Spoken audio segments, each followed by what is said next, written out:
All right, welcome. We're about to dive deep into a topic that's absolutely huge for your CISSP exam, but one that trips a lot of people up: security governance principles. And look, we're not just going to go over the dry facts here. The real goal is to get you into that critical managerial mindset. Honestly, that's the secret sauce for passing this thing. Okay, so here's our game plan. We'll start with security's true purpose. Then we'll get into the roles and responsibilities, the who's who of governance. After that, we'll look at the blueprints, the frameworks you can use.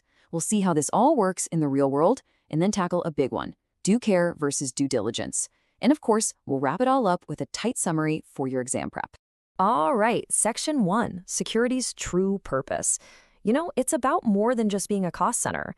First things first, we've got to challenge a really common way of thinking. If you want to pass the CISSP, you have to shift your perspective away from just the technical stuff. It's not about firewalls and antivirus. Not really. It's all about business value. So let me ask you this. In the business world, what is cybersecurity? Is it just a cost, a department that says no all the time, or is it something more? Now, the CISSP exam is going to hit you with this question from all sorts of angles. It's so easy to think of security as just a cost center, the place that just spends money and slows things down. But that's the trap. The right answer, the one that scores points, is way more strategic. And here it is, the big reveal. From a CISSP perspective, and honestly from a real-world leadership perspective too, security is a business enabler. That's the key takeaway.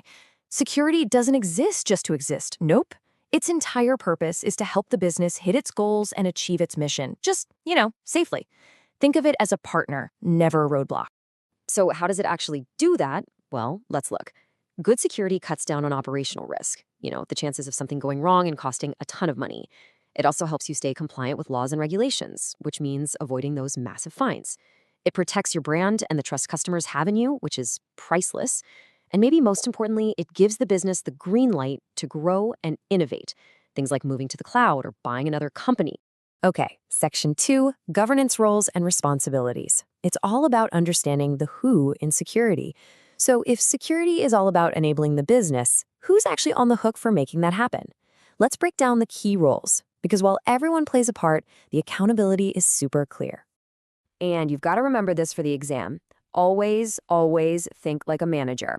Governance is a top-down affair. It starts at the very highest level of the organization and cascades down from there. Think of it like a waterfall. The direction is set at the top, and everything else flows from that.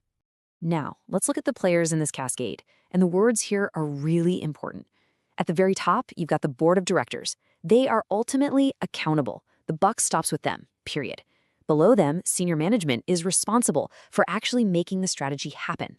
Then you have the CISO, who's like the architect, designing and managing the whole security program.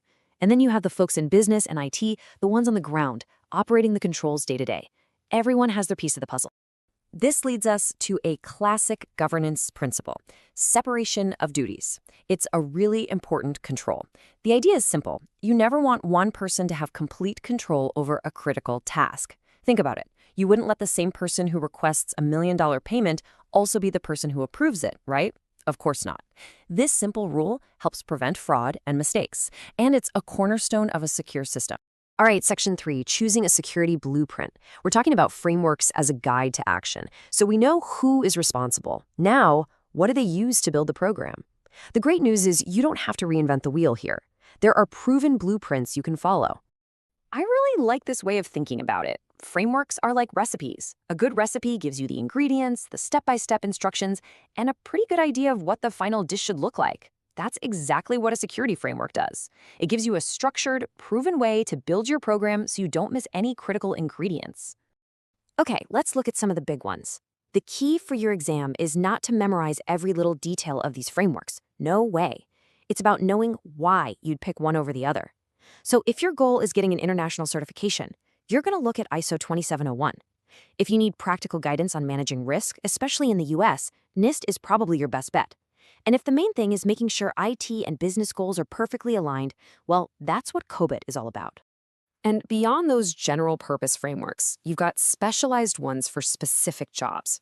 For instance, if you touch credit card data at all, you have to follow PCI DSS. It's not optional. Selling cloud services to the US government?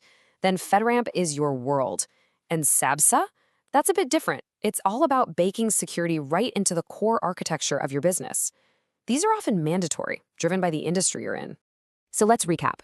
We've talked about the why, enabling the business. We've talked about the who, the roles and responsibilities, and the what, the frameworks. Now for Section 4, governance in action.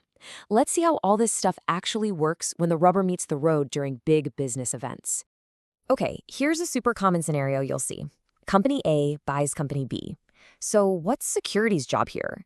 This is a classic case where good governance is make or break. An acquisition can be an amazing opportunity for growth, but you could also be buying a whole heap of security trouble without even knowing it. And the same thing applies when you sell off part of the company, a divestiture. This is where governance gives you a playbook. First, before you even sign the papers, you do your homework on the company you're buying. You assess their security. Then you figure out what risks you'll have once you're one big company. Step 3 is planning how to merge everything together safely. And finally, you have to keep monitoring the new combined company to make sure it stays secure. Following these steps is how you avoid buying a company on Monday and finding out on Tuesday that you also bought a massive data breach. Okay, everyone, listen up for this next one.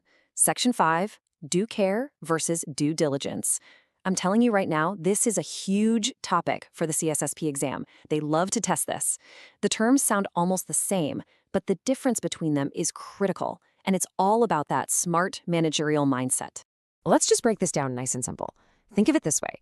Due diligence is doing your homework. It's the investigation you do before you act. Due care is practicing what you know. It's the action you take afterwards to keep things safe. So diligence is a one-time thing, like a research project. Care is the ongoing, continuous effort. This timeline really drives it home. See that line in the middle? That's the decision point, like signing a contract. Everything you do before that point, researching vendors, doing a risk assessment, that's your due diligence. Everything you do after that point, patching your systems, training employees, running audits, that is due care. You do your homework, you make a decision, then you take care of what you've created. So, to put a fine point on it, due diligence is about making sure you're informed before you leap. Due care is about acting responsibly after you've leaped. And here's why it matters so much. Legally, a reasonable, prudent person does both. If you don't, you could be found negligent, and that's a word you really don't want attached to your name. Okay, we've covered a ton of ground. Let's wrap it up with Section 6, your CISSP exam summary. I'm going to boil this all down to the absolute must-know points that you need to carry with you into that exam room. Look, if you forget everything else, please remember this one thing. Your number one priority is to think like a manager, not a techie. The exam is all about the why, not the how. It's a management exam focused on governance and risk.